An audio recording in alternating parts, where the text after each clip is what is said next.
Pessoal, boa noite. Tendo em vista alguns questionamentos sobre o assunto PCM, que é uma leitura de um material complementar, vou fazer um pequeno vídeo explicativo de alguns detalhes do PCM. Na verdade, a minha estratégia é, no nosso encontro presencial, esclarecer todas as dúvidas e dar maiores detalhes sobre o processo do PCM. O nosso encontro presencial vai ser no próximo dia 29, das 10 às 12 horas, conforme está previsto no plano de ensino. Pois bem, então eu estou postando esse vídeo para vocês já, depois de lerem o material, entenderem um pouco mais sobre esse assunto. PCM significa modulação por codificação de pulsos. O PCM nada mais é, pessoal, do que um processo pelo qual o sinal analógico ele é digitalizado. Ou seja, o sinal analógico, nós estamos entendendo o sinal, por exemplo, o sinal de voz, o sinal da voz humana, que passou pela cápsula receptora de um telefone, foi transformado num sinal de tensão elétrica, né, que varia no tempo, mas é um sinal contínuo, né, e ele é analógico. Porém, os sistemas de transmissão atual, eles são sistemas de transmissão digitais, né, e que se utilizam, né, exatamente do PCM para exatamente pegar esse sinal analógico e colocar num sistema de transmissão digital.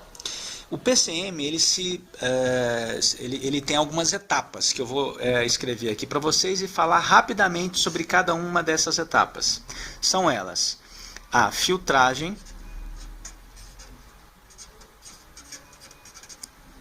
segunda etapa, a amostragem, terceira etapa, quantização,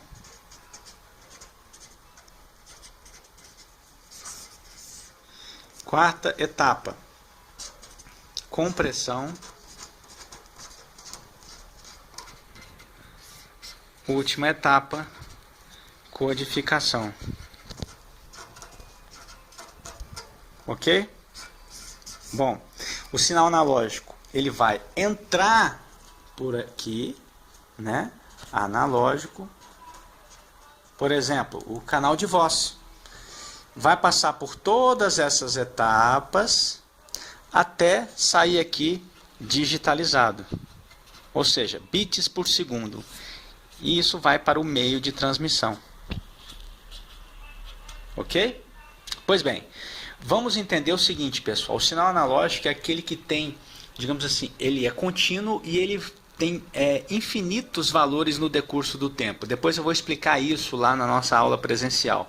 Mas o fato é que esse sinal analógico, que é o meu sinal de voz, o sinal de um canal de voz, ele tem, na verdade, o que nós chamamos de espectro de voz. O que é o espectro de voz? É um conjunto de frequências que compõem esse sinal.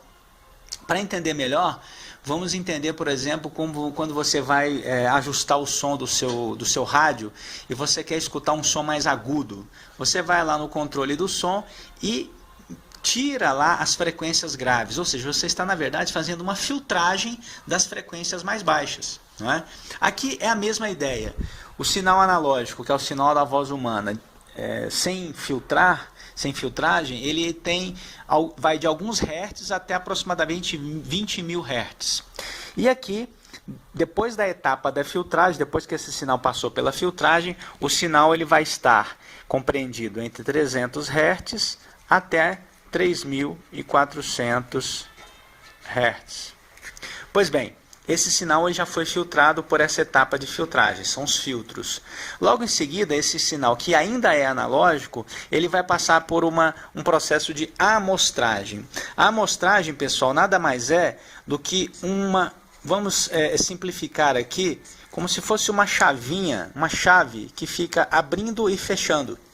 Né? Quando eu abro e fecho essa chave, eu deixo o sinal passar quando ela está fechada, ou não.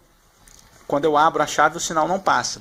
Ou seja, dessa forma eu vou estar transformando o meu sinal contínuo num sinal descontínuo. E aí eu vou ter, nesse momento, eu vou ter amostras deste sinal. Depois eu explico o porquê, mas existe uma operação que a gente determina a quantidade de vezes que essa chave abre e fecha por segundo, né? E no processo do PCM é exatamente 8.000 vezes por segundo, ou seja, 8.000 Hz. Pois bem, a etapa da amostragem é simplesmente como se a gente estivesse tirando um monte de fotografias desse sinal por segundo. Na verdade, são 8.000 fotografias por segundo que eu tiro desse sinal analógico. Bom, esse sinal, logo em seguida, vai passar pelo processo de quantização. Como o próprio nome já está dizendo, quantizar um sinal é atribuir uma quantidade para este sinal. Vamos exemplificar aqui através de um gráfico. Vamos pegar um exemplo de uma onda senoidal, por exemplo, assim. Aqui no eixo X é o eixo do tempo e o eixo Y é volts, né?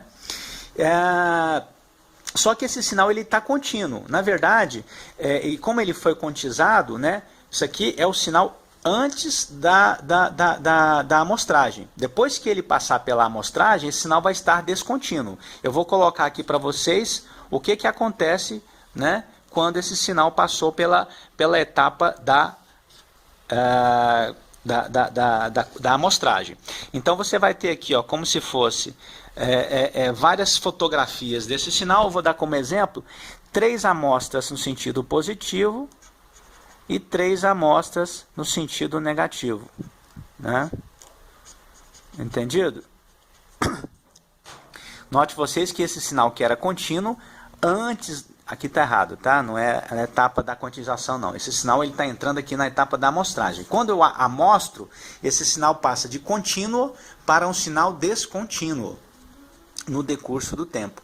Então, vamos supor, essa primeira amostra, quando eu passo pelo quantizador, essa primeira amostra aqui atribui uma determinada quantidade, um determinado valor em tensão elétrica para essa amostragem. Por exemplo, 0,5 volts. Essa amostra aqui de baixo, por exemplo, menos 0,5 volts. Entende?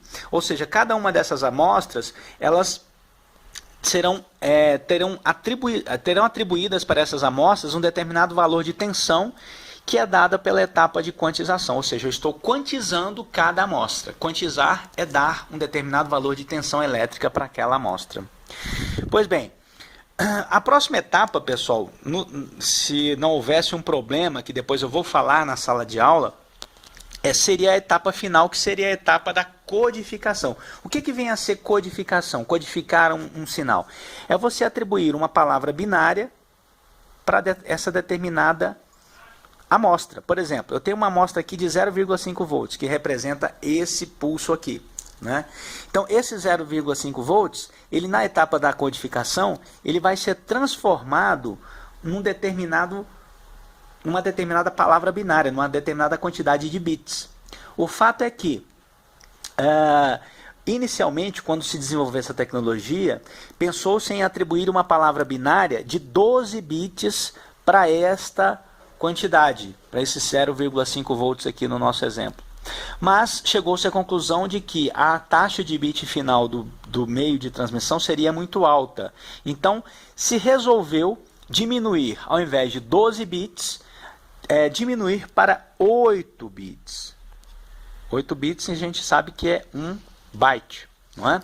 Então, cada 8 bits, ou seja, cada byte, eu vou atribuir um determinado byte, uma palavra binária, para aquela amostra, para aquele valor de tensão que é feito exatamente na etapa da codificação. Mas antes eu preciso comprimir o meu sinal, porque antes eu tinha palavras binárias de 12 bits para cada amostra, eu excluo 4 bits de cada amostra, fazendo com que cada amostra tenha apenas 8 bits. E dessa forma eu faço isso para todos os pulsos. Daí o nome, pessoal, PCM, porque modulação por codificação de pulsos, né? Eu estou codificando, eu estou atribuindo uma palavra binária para cada pulso. Nesse caso aqui, ó, quantas palavras binárias eu teria? 1, 2, 3. Pois bem, então continuando, quantas amostras eu tenho aqui? 1, 2, 3, 4, 5, 6. 6 amostras. Portanto, aqui no meio de transmissão, após a codificação, eu iria transmitir quantos bytes? 6 bytes. um byte para esse pulso, outro byte representando o segundo pulso e assim por diante. Um byte atrás do outro serialmente, porque aqui é um meio de transmissão. Entendido, pessoal? Então, na verdade, isso aqui é apenas um pequeno resumo, não é, do processo do PCM. Eu quero detalhar isso mais no nosso encontro presencial e algumas pessoas estavam tendo uma certa dificuldade para entender o texto do material que eu coloquei, né, o estudo complementar lá na unidade 1.